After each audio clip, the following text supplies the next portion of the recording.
Assalamualaikum warahmatullahi wabarakatuh. Nama saya Tuah Kurnia Lesmana dan saya akan menjelaskan tentang seorang sufi yang terkenal yang bernama Imam Junaid al-Baghdadi yang, yang mengajarkan ajaran tasawuf. Nama lengkapnya adalah Abu Qasim al-Junaid ibnu Muhammad ibnu Junaid al-Baghdadi. Populer dikenal dengan al-Junaid al-Baghdadi, terkadang dipanggil al-Junaid saja. Lahir di kota Nihawan, Persia dan wafat pada 298 Hijriah atau 910 Masehi. Imam Junaid itu belajar ilmu tasawuf pada pamannya, Syekh Sari al-Sakoti dan Al-Harits al-Muhasibi, pendiri Madrasah al-Baghdadiyah. Sejak kecil, Al-Junaid juga terkenal sebagai seorang yang cerdas, sehingga sangat mudah dan cepat dalam belajar kepada pamannya. Kehidupan Al-Junaid di samping menjadi seorang sufi juga sebagai seorang pedagang. Beliau meneruskan usaha ayahnya sebagai pedagang barang pecah belah di pasar tradisional. Setelah selesai berdagang, beliau pulang ke rumah dan mampu mengerjakan sholat dalam waktu sehari semalam sebanyak 400 rakaat. Walaupun diberi karunia harta yang banyak, gaya hidupnya jauh dari kata kemewahan. Sebagian besar kekayaannya disumbangkan kepada orang-orang sufi yang miskin atau digunakan untuk menjamu kawan-kawannya. Dia adalah sufi yang zuhud tetapi tidak membuat hidupnya terlalu sederhana dan menjauhi kehidupan yang enak. Dia tidak menyenangi politik, apalagi terjun ke dunia tersebut. Dia hidup menyibukkan diri dengan memanjangkan sholat, memperbanyak puasa, dan sangat senang membaca Al-Quran. Al-Junaid lebih mementingkan mengajar dan berdiskusi daripada menulis buku. Sehingga Ibnu Nadim dalam bukunya Al-Fihrits hanya menyebutkan dua kitab Al-Junaid, yaitu Amsal Al-Quran yang naskahnya sudah tidak ada dan Ar-Rosail yang sebagian besar dapat ditemukan. Pada akhir hidupnya, ia diakui banyak muridnya sebagai imam.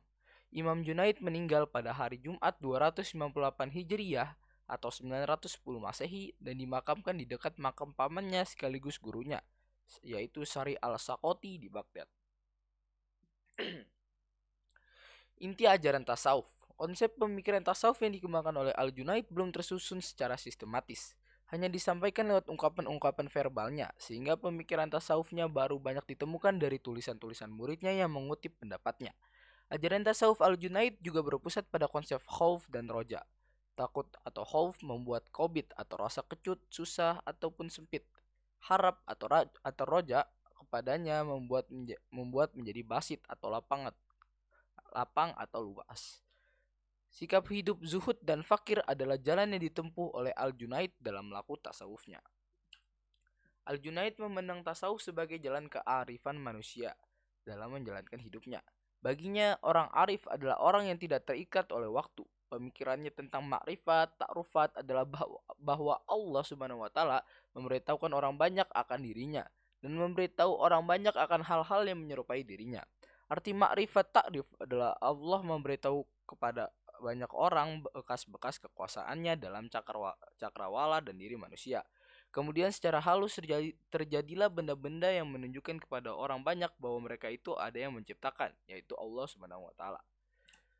Untuk memperoleh makrifat, Al-Junaid mengatakan harus melalui makomat dan ahwal. Makrifat tidak dapat tercapai tanpa pemurnian tauhid. Dasar-dasar ajaran tasawuf Al-Junaid adalah sebagai berikut. Yang pertama, seorang sufi harus meninggalkan kelakuan dan sifat buruk serta menjalankan budi pekerti yang baik. Yang kedua, tasawuf adalah ajaran yang memurnikan hati manusia dan mengajarkan hubungan baik terhadap makhluk lain. Yang ketiga, memalingkan perhatian dari urusan duniawi kepada urusan ukhrawi. Yang keempat, harus berpegang kepada tauhid.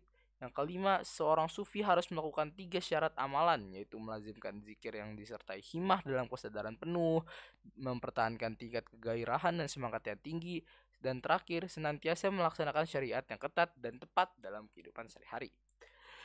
Al-Junaid membatasi jumlah muridnya yaitu hanya 20 orang. Ia berusaha agar ajarannya tidak sampai ke tangan orang awam agar mereka tidak salah dalam menafsirkannya.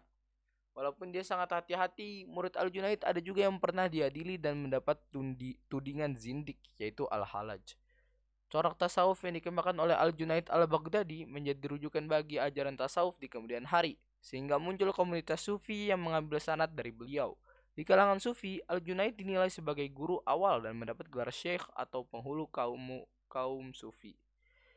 Dan kira-kira segitu dari saya. Wassalamualaikum warahmatullahi wabarakatuh.